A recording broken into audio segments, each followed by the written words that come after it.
El olor. Eso es lo primero que recuerdo, y lo último que me persigue en las noches de insomnio. No era un olor cualquiera, era el alma de 3 generaciones impregnada en las paredes de madera de pino del taller.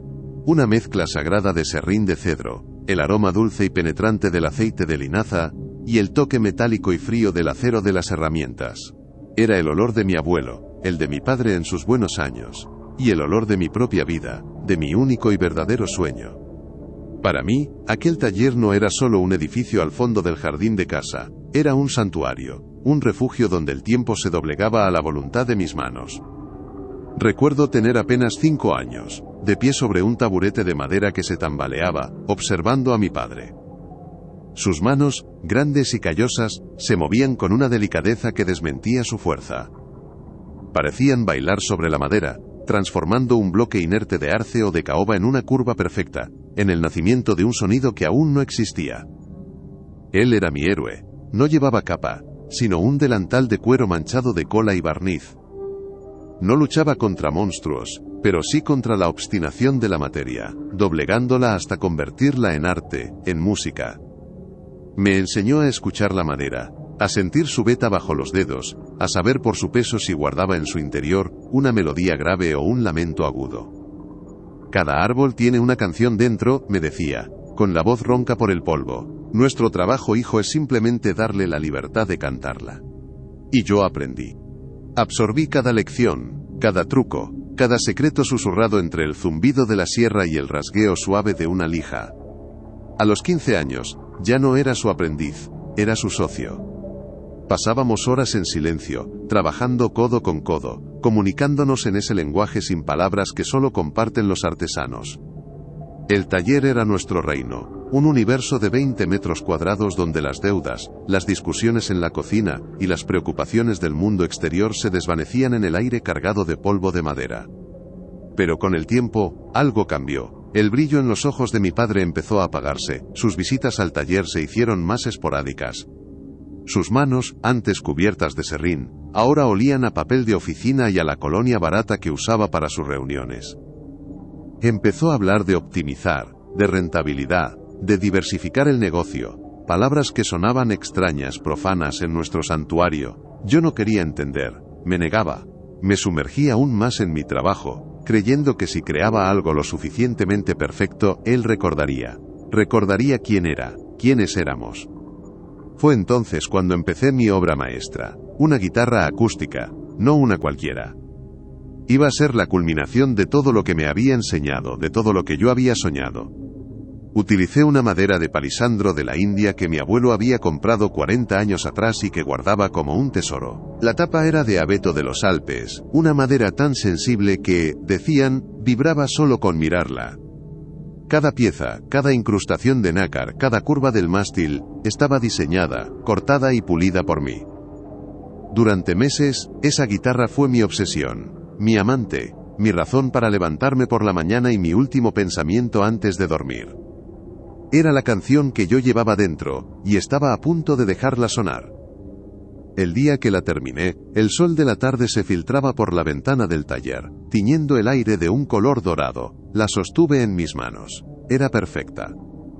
Ligera como una pluma, pero con un peso que hablaba de su calidad, de su alma. El barniz brillaba, reflejando mi propio rostro, mis ojos llenos de un orgullo tan puro que dolía. No pude esperar. Tenía que enseñársela a mi padre, tenía que ver su cara, ver ese antiguo brillo volver a sus ojos. Corrí a la casa, con la guitarra protegida en su estuche como si fuera un recién nacido. Lo encontré en el salón, de espaldas a mí, hablando por teléfono. Su voz era diferente. Era fría, distante, la voz de un hombre de negocios cerrando un trato. No le di importancia. La euforia me cegaba. Cuando colgó, me acerqué a él, con el corazón latiéndome en la garganta. «Papá, tienes que ver esto». «La he terminado», le dije, abriendo el estuche con un cuidado reverencial. Él se giró. Pero no miró la guitarra. Me miró a mí. Y en sus ojos no había orgullo, ni interés. Había una extraña mezcla de lástima y... ¿incomodidad? Mi sonrisa se congeló en mi rostro. Un frío glacial empezó a subirme por la espalda.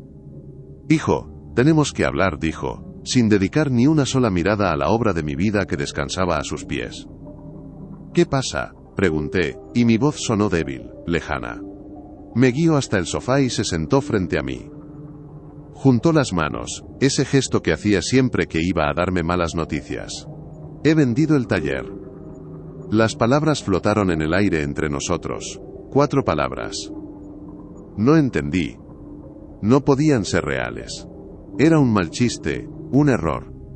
Miré por la ventana, hacia el fondo del jardín, esperando ver mi taller, mi santuario, todavía allí, sólido, real. «¿Qué?», susurré. Mi cerebro se negaba a procesarlo. «¿Vendido? ¿Cómo que vendido? Es nuestro. Es del abuelo». «Era del abuelo», corrigió él, con una calma que me partió el alma.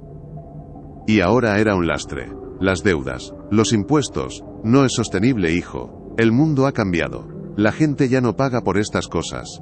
Compran guitarras hechas en serie en China por 1/10 parte del precio». Cada palabra era un martillazo. No en un trozo de madera, sino directamente en mi pecho.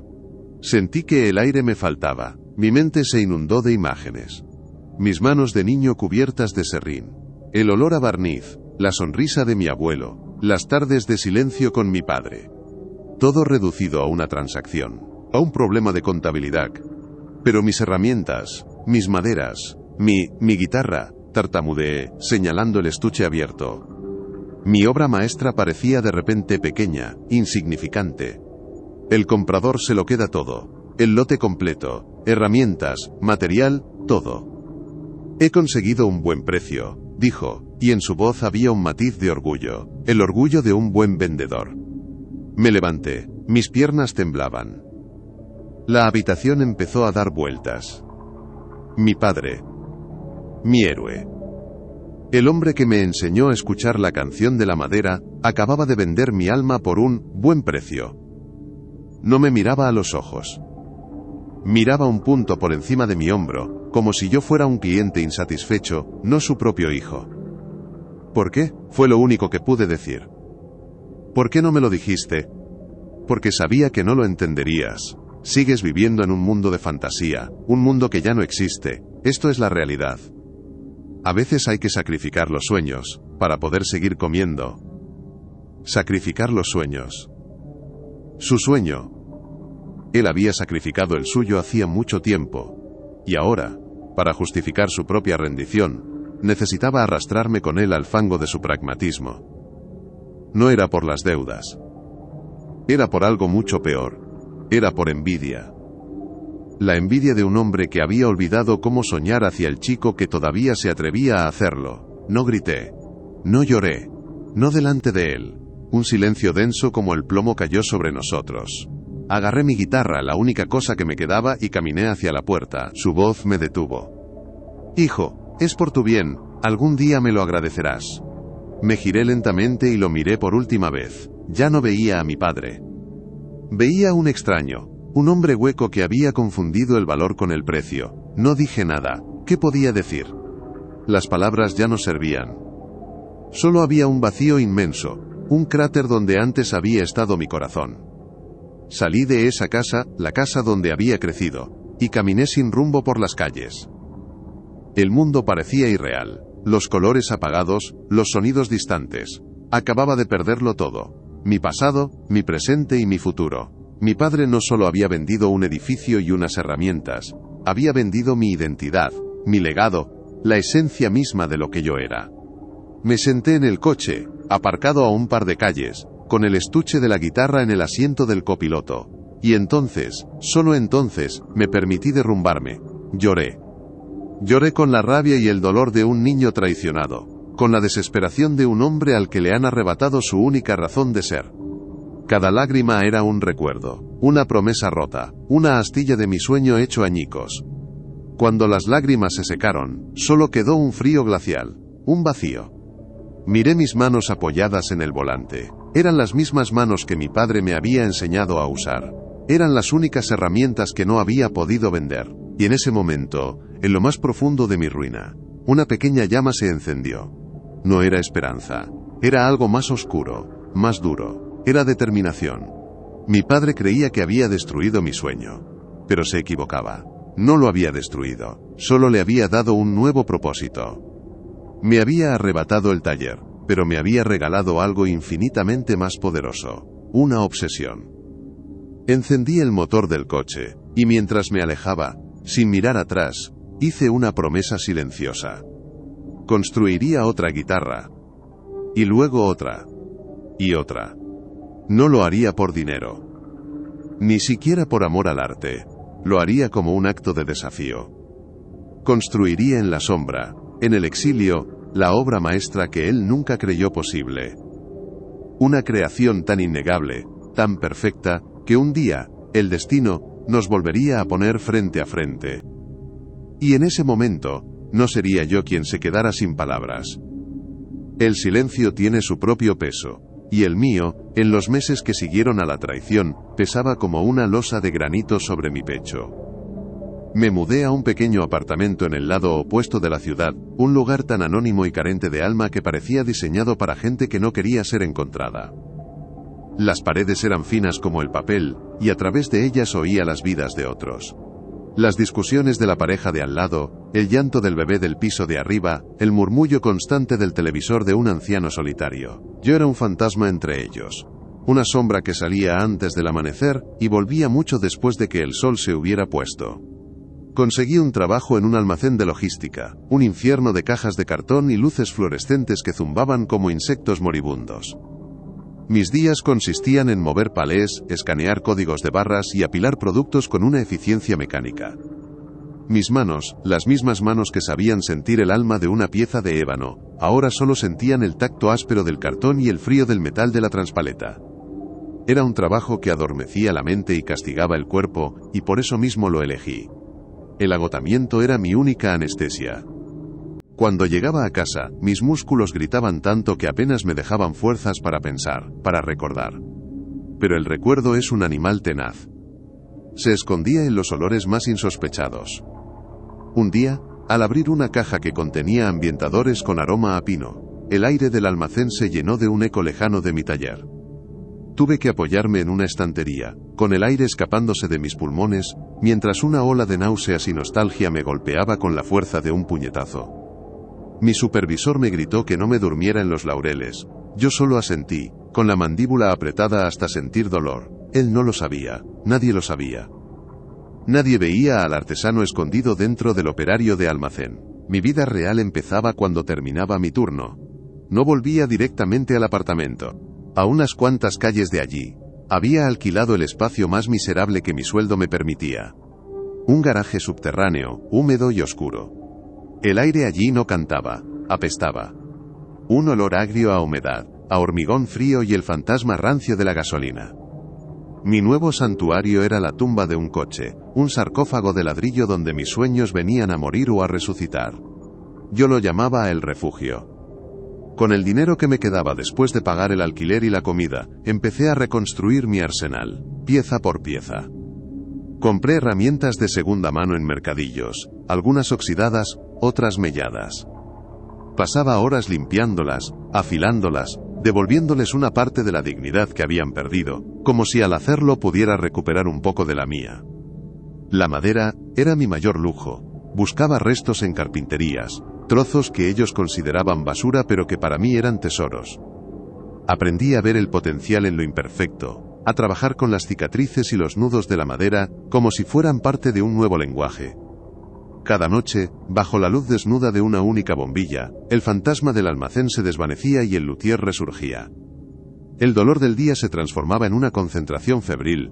El recuerdo de la traición de mi padre no era un peso, era mi combustible. Cada vez que el formón se deslizaba sobre la madera, cada vez que la lija susurraba contra una curva, no solo estaba dando forma a un instrumento. Estaba tallando mi rabia, puliendo mi dolor, dándole una forma hermosa y sonora a mi propia desolación. La frase de mi padre resonaba en mi cabeza como un eco infinito. Sigues viviendo en un mundo de fantasía. De acuerdo, pensaba para mis adentros, con las manos cubiertas de serrín. Pues voy a construir ese mundo de fantasía con mis propias manos, pieza por pieza, hasta que sea más real que tu patética realidad.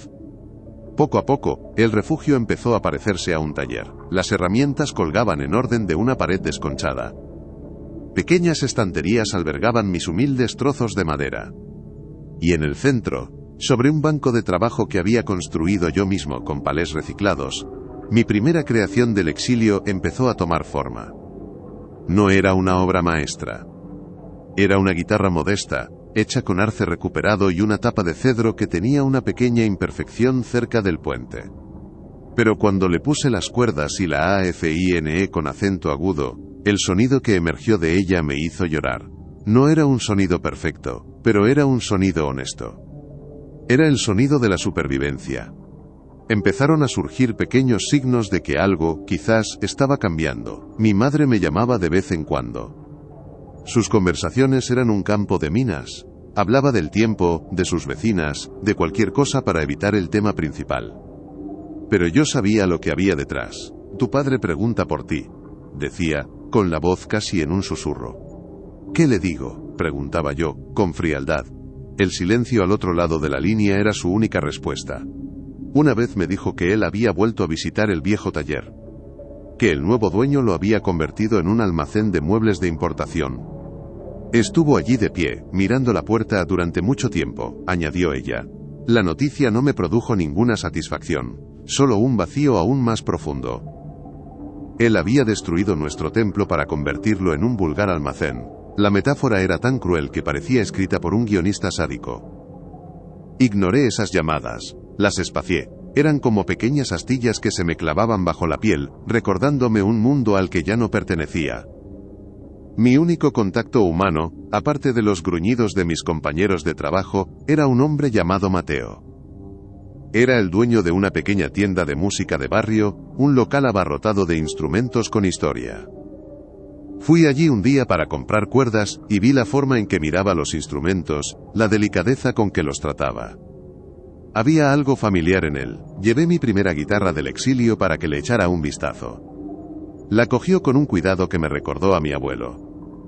Sus dedos recorrieron el mástil, sus ojos analizaron cada junta, cada detalle, no dijo nada durante varios minutos. Yo contuve la respiración, finalmente rasgueó con acento agudo un par de acordes. El sonido llenó la pequeña tienda, levantó la vista y me miró por encima de sus gafas.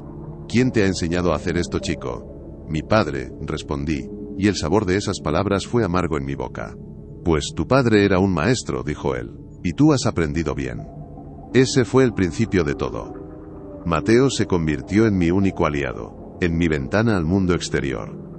Le llevé la siguiente guitarra que construí, y la vendió en una semana. Luego otra. Y otra. No me hacía rico, ni mucho menos. El dinero apenas cubría el coste de los materiales y el alquiler del garaje. Pero no se trataba del dinero. Se trataba de la prueba. La prueba de que mi padre estaba equivocado. La gente sí pagaba por estas cosas. La gente todavía buscaba un alma dentro de la madera. Mi vida se asentó en esa rutina precaria. Almacén de día, taller de noche. La esperanza era una llama pequeña y parpadeante en la oscuridad de mi garaje.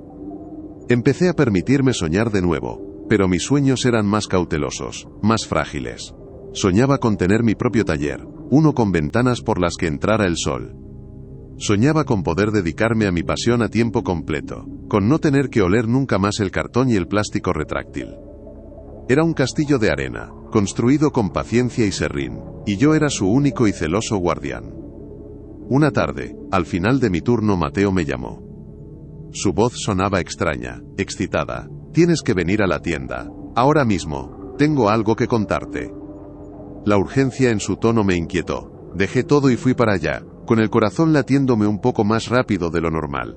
Lo encontré detrás del mostrador, con una revista especializada abierta sobre él. Me señaló un anuncio a toda página. El Premio Nacional de Luthiers. Leí en voz alta. Era el concurso más prestigioso del país.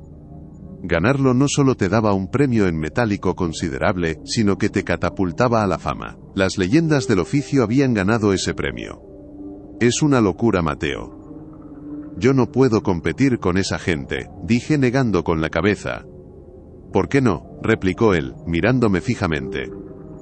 El trabajo que haces en ese agujero húmedo es mejor que el de la mitad de los nombres que salen en esta revista. Tienes un don. Pero un don escondido no sirve para nada. Es hora de que el mundo lo vea. Sus palabras se clavaron en mí. El miedo y la esperanza libraban una batalla campal en mi interior. Exponerme de esa manera significaba ser vulnerable. Significaba arriesgarme a un fracaso público que confirmaría todas las dudas que mi padre había sembrado en mí. Pero quedarme escondido para siempre, eso significaba dejarle ganar. Miré el anuncio de nuevo. La fecha límite para inscribirse era en 2 meses. Requería presentar una pieza única, original. Mi mente voló. Vi la madera de palisandro que había estado guardando, una pieza que me costó meses de ahorros. Vi el diseño que había estado garabateando en mis cuadernos durante las noches de insomnio, una guitarra que era más una escultura que un instrumento. Era mi obra maestra silenciosa, la que estaba construyendo en mi cabeza desde el día que salí de casa de mi padre. Lo haré, susurré, más para mí que para él. Una enorme sonrisa iluminó el rostro de Mateo. Sabía que lo dirías. Me sentí lleno de una energía que no había sentido en años. Era como si el sol hubiera irrumpido de repente en mi garaje subterráneo. Por primera vez, el futuro no parecía un túnel oscuro, sino un camino abierto. Salí de la tienda de Mateo sintiendo que flotaba. Caminé por la calle con una sonrisa en la cara, la primera sonrisa genuina en lo que pareció una eternidad. Iba a demostrarle a todo el mundo de lo que era capaz. Iba a recuperar mi nombre. Apenas podía esperar a llegar a mi refugio y poner mis manos a trabajar, sin saber que al aceptar ese desafío, no solo estaba caminando hacia un escenario, sino también hacia una trampa. Estaba a punto de descubrir que el pasado nunca muere del todo, simplemente espera pacientemente el momento perfecto para volver y ajustar las cuentas. Los 2 meses siguientes no fueron una vida, fueron una combustión. Cada minuto despierto era un minuto dedicado a la guitarra. Mi trabajo en el almacén se convirtió en un borrón, un purgatorio de 8 horas que soportaba con la mente puesta en la noche. Apenas dormía. Comía de pie, platos precocinados que sabían a cartón, mientras mis ojos repasaban los planos extendidos sobre la única mesa de mi apartamento. Mi cuerpo se alimentaba de café barato y de una adrenalina febril, la que nace de la certeza de estar creando algo más grande que uno mismo. El refugio se transformó. El aire húmedo se cargó con el perfume casi sagrado del palisandro y el abeto. Mis manos, que de día movían cajas sin alma, de noche recobraban su memoria, su magia. Cada corte con la gubia era una palabra en un poema silencioso. Cada pasada de lija era una caricia que despertaba la música dormida en la madera. No estaba construyendo un objeto, estaba dando a luz una parte de mi alma que había creído muerta. La guitarra era mi desafío a la gravedad, a la desesperación. El diseño del cuerpo era más sinuoso, más femenino que cualquier cosa que hubiera hecho antes. Las incrustaciones de nácar en el diapasón no eran simples puntos, eran una constelación de estrellas diminutas, un mapa secreto que solo yo conocía. La roseta alrededor de la boca de la guitarra no era un patrón comprado, la tallé durante semanas, un intrincado laberinto de vides y hojas que contaba la historia de un árbol que se negaba a morir. La noche antes del evento de presentación, le di la última capa de barniz. La luz de la bombilla se reflejaba en su superficie como en un lago oscuro y profundo. Estaba terminada. Era, sin ninguna duda, lo mejor que había salido de mis manos. Era la voz de mi exilio, la prueba tangible de que mi padre no me había destruido, solo me había hecho más fuerte. Sentí un orgullo tan intenso y solitario que me quemaba por dentro. Fue Mateo quien me sacó de mi cueva. Mañana por la noche, me dijo por teléfono, con la voz vibrando de emoción, organizan un cóctel de presentación para los participantes y la prensa. Tienes que ir. Es tu oportunidad de que te vean, de que pongan cara a la magia que haces. Mi primer instinto fue negarme. Yo, en un cóctel. Me imaginé allí, con mis manos callosas y mi ropa gastada, rodeado de artistas y críticos con sus copas de vino y sus conversaciones inteligentes. Me sentí como un fraude. No es mi mundo, Mateo. Pues haz que lo sea, insistió él, no puedes esconderte para siempre. Tu trabajo merece estar bajo los focos, no bajo una bombilla de 60 vatios en un garaje. Ponte algo decente, estaré allí. No estarás solo. A regañadientes acepté. La idea me aterrorizaba, pero una parte de mí sabía que tenía razón. Era el momento de salir de las sombras. La noche siguiente, me encontré frente a las puertas de cristal de una galería de arte en el centro de la ciudad. El lugar resplandecía. A través de los ventanales veía siluetas elegantes moviéndose entre esculturas modernas. El sonido que se filtraba no era el de una sierra, sino el tintineo de copas y un murmullo sofisticado. Me alisé la chaqueta que Mateo me había prestado. Se sentía como un disfraz. Respiré hondo, el aire frío de la noche llenando mis pulmones, y entré. El contraste fue brutal. El aire olía a perfume caro y a una ambición pulcra, tan diferente del olor a serrín y sudor de mi universo. Me sentí observado, fuera de lugar, como una palabra mal escrita en una página perfecta. Localicé a Mateo cerca de la barra, quien me recibió con una palmada en la espalda y me puso una copa en la mano. «Relájate», me dijo. «Eres uno de ellos ahora». Pero yo no me sentía uno de ellos. Mientras Mateo saludaba a un conocido, mis ojos vagaron por la sala. Vi a un par de luthiers legendarios. Hombres cuyos libros yo había estudiado hasta memorizar cada página. Estaban a pocos metros de mí. El corazón me dio un vuelco. Quizás Mateo tenía razón. Quizás este era mi lugar. Me acerqué a un gran panel de terciopelo donde se exhibían los nombres y las fotos de los miembros del jurado. Quería saber a quién tendría que impresionar. Leí los primeros nombres, críticos de renombre, músicos famosos. Y entonces, llegué al último. Y el mundo se detuvo. El aire fue succionado de mis pulmones. El tintineo de las copas, las risas, todo se desvaneció en un zumbido sordo y distante, como si me hubieran sumergido la cabeza bajo el agua. Allí, en una fotografía profesional, con una sonrisa que no le había visto en años, estaba él. Mi padre. Debajo de su rostro, en letras doradas, ponía, presidente del jurado. Presidente. Las palabras no tenían sentido. Eran un código alienígena. Mi mente luchaba por procesarlas, por encontrar una explicación lógica, pero no la había. Esto no era una coincidencia. Era una emboscada. La venta del taller, sus palabras sobre el mundo real, mi exilio, mi lucha solitaria, mi decisión de competir. Todo se reconfiguró en mi cabeza en un instante, formando una imagen monstruosa. Era una trampa. Una trampa cruel, y perfectamente diseñada. Sentí que el suelo se abría bajo mis pies. Un frío que no tenía nada que ver con la temperatura de la sala me recorrió la espalda. Era el frío del cálculo, de la manipulación. ¿Para qué? Para humillarme públicamente. Para demostrarme que, incluso en mi propio terreno, él seguía teniendo el poder de juzgarme, de aprobarme o destruirme. Levanté la vista del panel, con la mirada perdida, y mis ojos se cruzaron con los de un hombre al otro lado de la sala, un viejo amigo de la familia, uno de los organizadores del evento. El hombre me sonrió, pero su sonrisa se congeló al ver mi expresión. Apartó la vista al instante, con un gesto de culpabilidad tan evidente que fue como una confesión. Entonces la vi. A mi madre, estaba en un rincón, hablando animadamente con una mujer. Se giró, como si sintiera mi mirada, y nuestros ojos se encontraron a través de la multitud. Su rostro se descompuso. La alegría se evaporó, dejando una máscara de pánico y lástima. Abrió la boca para decir algo, pero no salió ningún sonido. En ese instante lo supe todo. Ella lo sabía. Todos lo sabían.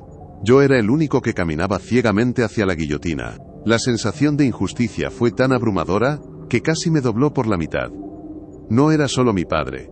Era un círculo de silencio, una conspiración de susurros a mis espaldas. Mi lucha no había sido solitaria, había sido un espectáculo para ellos. Esperaban que gritara, que montara una escena, que me derrumbara allí mismo, en medio de su mundo perfecto, confirmando mi papel de hijo inestable y soñador, que no entiende cómo funciona la vida. Pude sentir sus miradas sobre mí, cargadas de una mezcla de curiosidad mórbida y de una pena condescendiente. Pero algo en mi interior se rompió, y en lugar de un torrente de rabia, lo que surgió fue una calma glacial, una claridad aterradora. El dolor era tan inmenso que se replegó sobre sí mismo, convirtiéndose en una armadura de hielo. El zumbido en mis oídos cesó. De repente, todo estaba en un silencio absoluto. Yo era el centro de un huracán silencioso. Con un movimiento lento y deliberado, como si estuviera en un sueño, dejé la copa intacta sobre la bandeja de un camarero que pasaba. No miré a nadie. Ni a Mateo, que empezaba a acercarse a mí con cara de preocupación. Ni al organizador que seguía sin atreverse a mirarme. Ni a mi padre, a quien ahora veía charlando con un grupo cerca del escenario, ajeno a mi descubrimiento, el verdugo afilando la hoja. Me di la vuelta y empecé a caminar hacia la salida.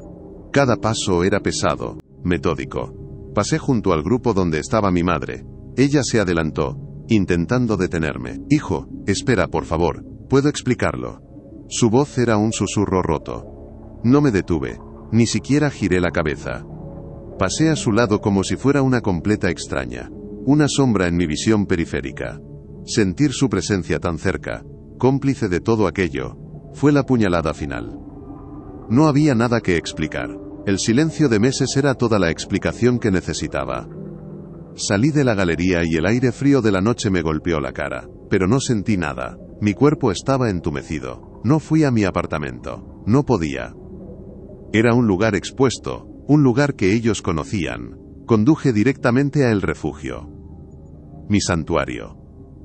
Mi taller secreto. Pero ahora lo veía con otros ojos. Ya no era un refugio. Era una prueba. Era la escena de un crimen que aún no se había cometido, y yo era la víctima. La calma helada no me abandonó. Se convirtió en mi motor. Mi mente, que minutos antes estaba paralizada por el shock, ahora funcionaba con una eficiencia febril y despiadada. Tenía que desaparecer. Tenía que borrar cada rastro de mi existencia de ese lugar. Con el poco dinero que me quedaba en la cuenta, alquilé una furgoneta por internet en una compañía de 24 horas. Mientras esperaba, empecé a empaquetar. No eran mis cosas. Era mi vida. Cada herramienta la envolví en trapos viejos con un cuidado reverencial. Eran extensiones de mis manos. Las únicas partes de mi herencia que eran verdaderamente mías. Desmonté mi banco de trabajo, tabla por tabla. Apilé mis maderas, mis tesoros imperfectos, con una delicadeza que rozaba la locura. Por último, me acerqué a la guitarra, mi obra maestra. Descansaba en su soporte, brillando bajo la luz solitaria, ajena a la tormenta que se había desatado. Cogerla fue como coger a un niño en medio de un incendio. La coloqué en su estuche con una suavidad infinita y cerré los broches. El sonido de los clics resonó en el silencio del garaje como el cerrojo de una celda. Durante las siguientes 3 horas, trabajé como una máquina. Cargué la furgoneta en la oscuridad, moviéndome como un fantasma.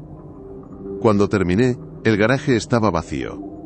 Desnudo, el olor a serrín y a barniz empezaba a disiparse, reemplazado por el olor a hormigón frío y a nada.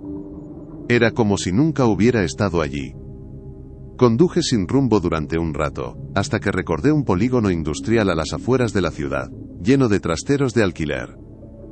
Encontré uno abierto toda la noche. Pagué en efectivo por un mes, usando un nombre falso.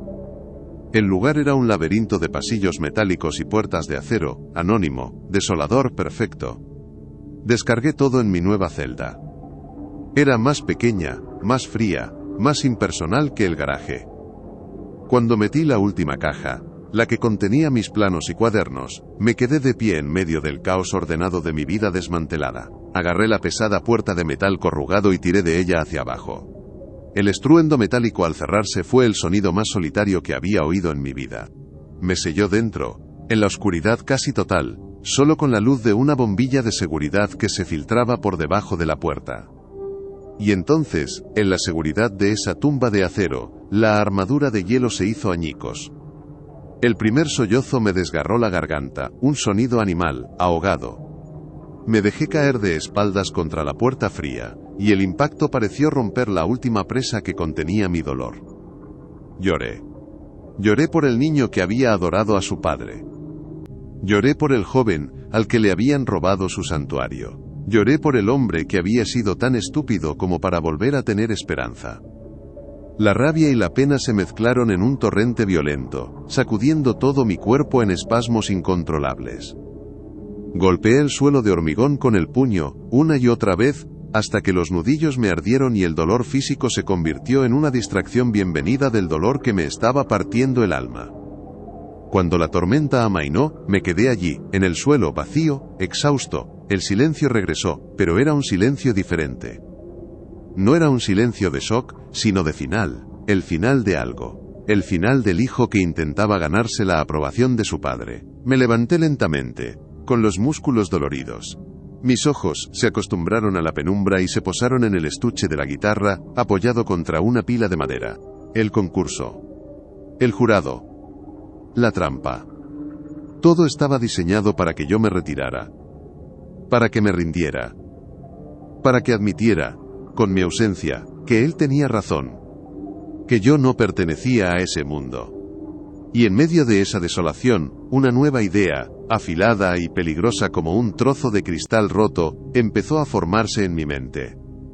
Me acerqué al estuche y lo abrí. La guitarra brilló en la oscuridad, como una promesa. Mi padre esperaba que yo huyera, mi madre esperaba que me escondiera. Todos esperaban que me rompiera. Pero, ¿y si no lo hacía? ¿Y si caminaba directamente hacia el fuego? Cerré el estuche. Una nueva determinación, fría y dura como el acero de mis formones, se asentó en mi pecho. No me iba a retirar. Iba a participar. Pero ya no lo haría para ganar. Ya no lo haría para demostrarles que estaban equivocados. Lo haría para mirarle a los ojos desde el escenario, para obligarle a juzgar la obra de las manos que él mismo había enseñado y luego despreciado. No iba a ser su víctima. Iba a ser su creación más innegable y terrible. Habían querido enterrarme en la vergüenza, sin darse cuenta de que no estaban enterrando un cadáver. Estaban plantando una semilla. Y estaba a punto de florecer. Dejé la furgoneta aparcada en una calle anónima y caminé hasta la estación de autobuses más cercana. Compré un billete para el primer destino que salía en el panel, y que estuviera a más de 500 kilómetros de distancia. No me importaba el nombre de la ciudad. Solo necesitaba que no tuviera mis fantasmas. Durante el viaje nocturno, con la cabeza apoyada en el cristal frío de la ventanilla, vi mi reflejo superpuesto a las luces borrosas de la autopista. No me reconocí. Parecía una cáscara vacía, un hombre borrado. No me presenté al concurso. La idea que me había parecido tan brillante en la oscuridad del trastero, se reveló a la luz del día como lo que era, la última jugada en el tablero de mi padre. Competir, ganar o perder, seguía siendo buscar su validación, aunque fuera a través del desafío. Mi verdadera rebelión, la única victoria posible, no era enfrentarme a él. Era desaparecer de su universo por completo. Los primeros meses en aquella nueva ciudad fueron un ahogo lento. Encontré un trabajo en una empresa de mudanzas, otro castigo para el cuerpo que mantenía la mente en silencio. Cargaba cajas con los muebles y las vidas de otras personas, sintiéndome como un espectro que atravesaba los restos de hogares rotos o recién formados. Vivía en una habitación alquilada en un piso compartido, un espacio impersonal con olor a la comida de otros y a sueños ajenos. La soledad era una presencia física, un peso constante en el pecho. Por las noches, me quedaba tumbado en la cama, mirando el techo agrietado, y el silencio era tan absoluto que podía oír el latido de mi propia sangre. Un ritmo sordo que me recordaba que, a pesar de todo, seguía vivo. El dolor era una marea. Había días en que retrocedía, dejándome espacio para respirar, para casi sentirme normal. Pero luego volvía con la fuerza de un tsunami, arrastrándome sin piedad. Sucedía en los momentos más inesperados: el olor a madera de un parque, el sonido de una guitarra en la radio, ver a un padre enseñar algo a su hijo. Cada vez era como una puñalada fresca. Me di cuenta de que había construido toda mi identidad alrededor de un santuario, y cuando me lo arrebataron, no sabía quién era yo sin esas paredes. Mis manos, mis preciosas herramientas, se sentían torpes, inútiles. Las miraba a menudo, esperando ver las manos de un operario de mudanzas, pero seguía viendo las de un luthier. Estaban en duelo. Un sábado, huyendo del silencio de mi habitación, acabé caminando sin rumbo por un barrio antiguo de la ciudad. Una puerta abierta llamó mi atención.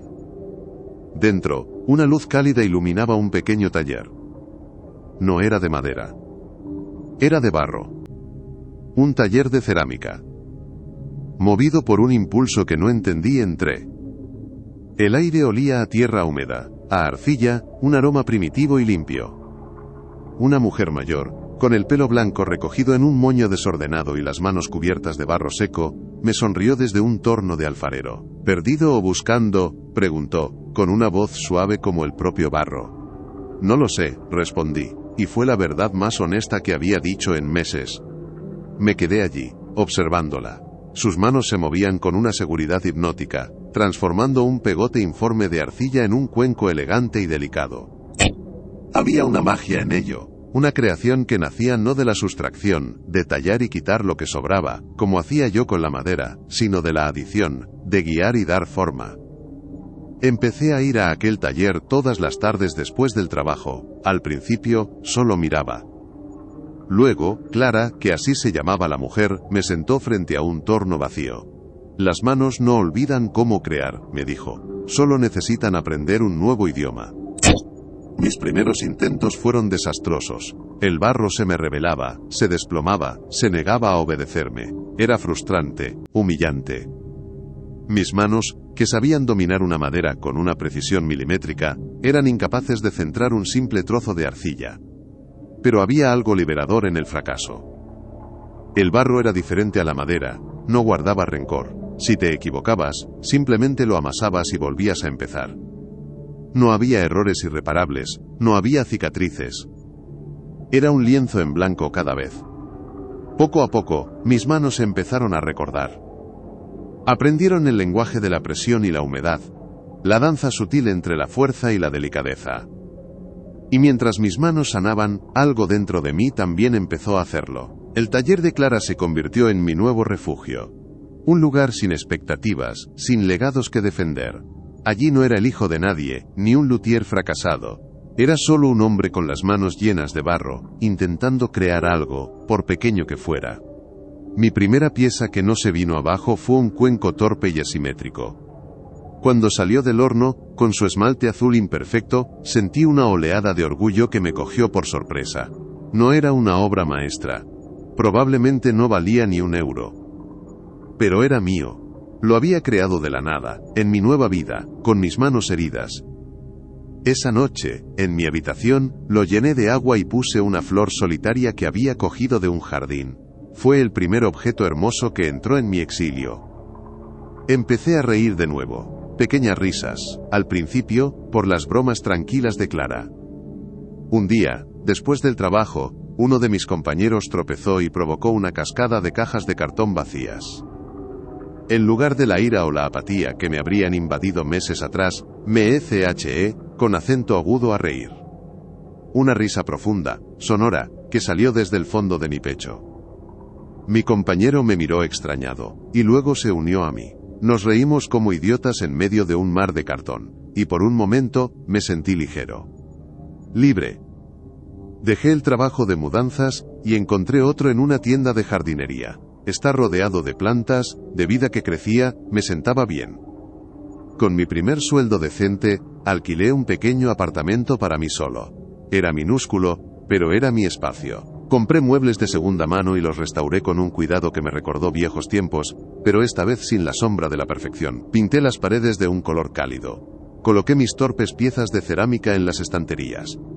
El día que compré mi primera guitarra barata en una tienda de empeños y colgué el cuenco de cerámica en la pared, supe que estaba construyendo un hogar. No un santuario.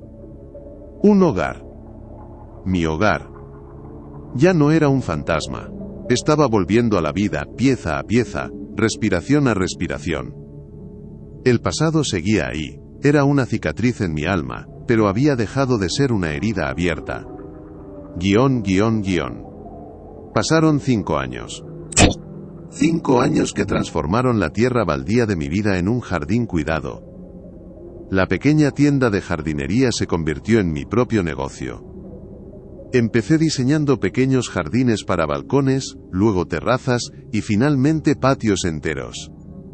Descubrí que tenía un don para entender el espacio y la luz, para combinar plantas de una forma que creaba armonía. Mi trabajo era crear pequeños santuarios de vida para otros, y en el proceso, terminé de construir el mío. Mi taller ya no era un garaje subterráneo ni un trastero de metal. Era un invernadero luminoso en la parte trasera de mi casa. una casa pequeña con un jardín que era mi obra maestra personal. El olor ya no era solo a serrín, sino a tierra húmeda, a lavanda y a la madera de las estructuras que construía para mis plantas. Había vuelto a la madera, pero a mi manera. Construía pérgolas, bancos, maceteros. Y en un rincón solo para mí, tenía un pequeño banco de luthier. De vez en cuando, en las tardes de domingo, trabajaba en una guitarra. Sin prisa, sin la obsesión febril del pasado. Lo hacía por puro placer, por el amor al oficio. Eran guitarras que no vendía, que regalaba a amigos, o que simplemente tocaba en mi porche mientras veía el atardecer. Y entonces conocí a Elena. Era una arquitecta que me contrató para diseñar el jardín de uno de sus proyectos. Tenía una risa que llenaba cualquier espacio, y una forma de mirar que parecía ver directamente a través de las defensas que yo aún mantenía en pie. Le conté mi historia. No toda de golpe, sino en pedazos, a lo largo de muchas noches y muchas copas de vino. Ella escuchó sin juzgar, sin lástima. Cuando terminé de contarle la noche de la galería y mi huida, simplemente tomó mi mano y dijo: «Construiste todo esto tú solo. A partir de las ruinas. Eres el hombre más fuerte que conozco». Con ella, aprendí que el amor no era una posesión ni una deuda, sino un refugio que se construye entre dos. Mi vida era plena. Era tranquila, era feliz, una felicidad que no era la euforia de un sueño cumplido, sino la paz profunda de quien ha encontrado su lugar en el mundo por sí mismo. El recuerdo de mi padre se había desvanecido hasta convertirse en la figura borrosa de un viejo fantasma, uno que ya no tenía el poder de atormentarme. Una mañana, mientras revisaba mis correos electrónicos con una taza de café en la mano, vi un nombre en la bandeja de entrada que hizo que mi corazón se detuviera por una fracción de segundo. El nombre de mi padre. Hacía casi 8 años que no tenía ningún contacto. Sentí una ráfaga de aire helado, un eco del hombre que fui. Dudé un instante, con el cursor temblando sobre el mensaje, luego, con una calma que me sorprendió, lo abrí. El correo era largo, divagante. Hablaba de su vejez, de sus achaques, de cómo el negocio que había intentado montar después de vender el taller, había fracasado estrepitosamente.